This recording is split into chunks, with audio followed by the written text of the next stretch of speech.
Sir ये hobby सीखने के लिए कोई खास एलिजिबिलिटी की ज़रूरत पड़ती है? एंड सर हाउ इजी और difficult is it to adapt to ham radio? 14 साल की उम्र के बाद चाहे आप जब चाहे ये सीख सकते हैं।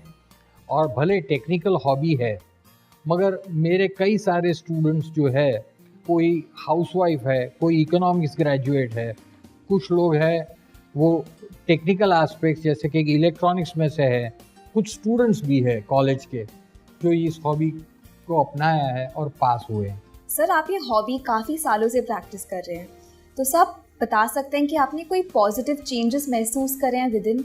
बिजनेस का प्रेशर तो होता है, टेंशन भी बहुत होता है।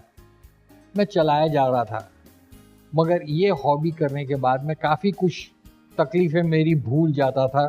दूसरी बात ऐसी हुई कि मैं कई लोगों को मिला और इन लोगों को मिलने के बाद कुछ ऐसा महसूस हुआ कि मैंने कई सारे दोस्त बनाए, और सिर्फ हिंदुस्तान या बम्बई में नहीं, मगर ये दोस्त मेरे सारे दुनिया में मुझे मिले। वो मुझे स्टेशन पे या एयरपोर्ट पे लेने आते थे, अपने घर ले जाते थे और खिला पिला के सारा शहर बताते थे।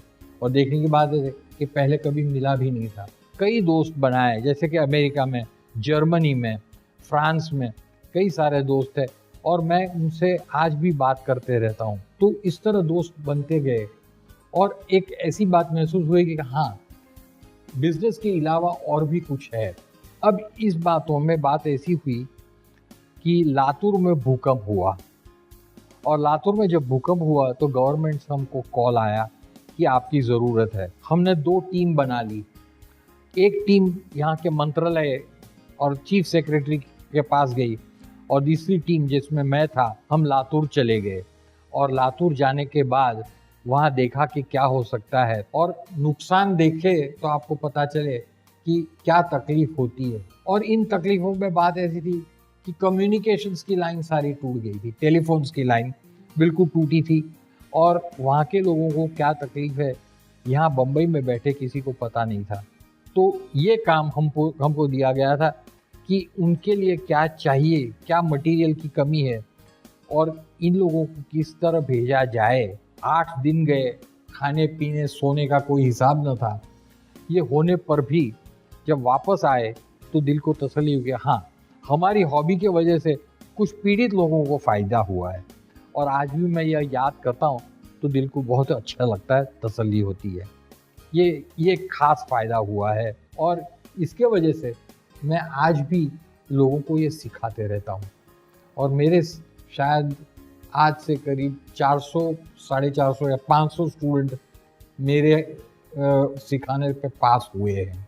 तो आप ये कह रहे हैं कि हैम रेडियो के कारण आपके दिल को काफ़ी सुकून मिला, और आपको काफ़ी लोगों तक पहुंचने में, उनकी मदद करने में, उनकी सहायता करने की इच्छा हुई।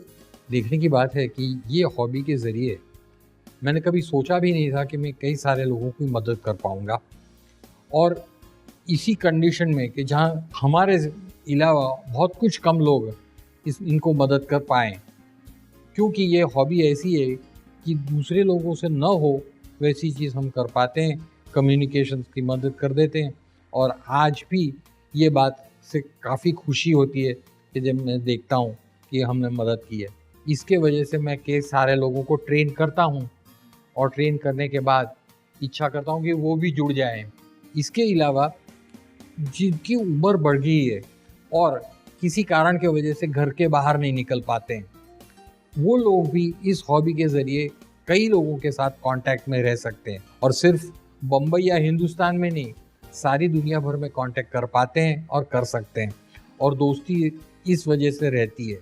और देखने की बात है कि कई सालों से मैं कुछ लोगों के साथ दोस्ती कर रहा हूँ, और इनसे बात आज भी कर रहा हूँ, भले वो दुनिया की दूसरी पार पे क्यों ना हो। ये ट्रेनिंग का माहौल जो चलता है आज भी है, और मैंने कुछ लोगों को काफ़ी ट्रेन किए हैं, और वो आज अच्छे हैम बन गए हैं। और उनको फ़ायदा इस बात का हुआ है कि बाहर जाना, बस पकड़ना, ट्रेन पकड़ना, ये उनके लिए बड़ी मुश्किल बात होती है।